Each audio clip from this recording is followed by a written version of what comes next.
Picture this. On August 6, 1945, the US drops Little Boy on the city of Hiroshima. 3 days later, it drops another nuclear bomb, Fat Man, on Nagasaki.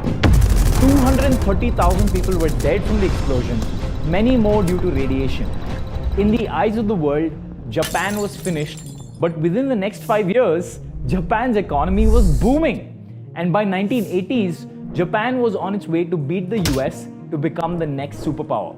But this zero to hero story of Japan was cut short because of a few decisions.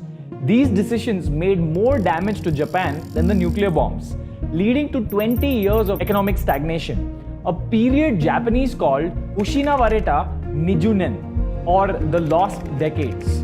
What were these decisions and why did it break Japan?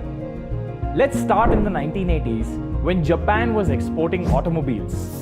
Toyota, Hyundai, electronics, which is Sharp, Panasonic, Sony, and even semiconductors. Thanks to the Japanese government's MITI, which is Ministry of International Trade and Industry, they had implemented policies like low interest rate loans and tax incentives to support and promote exports. 1985 is where things changed.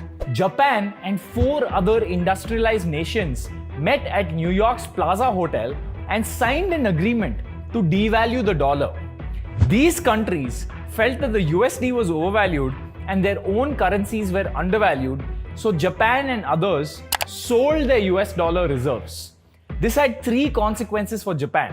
1, the value of the yen went up, making Japan's citizens richer than ever before.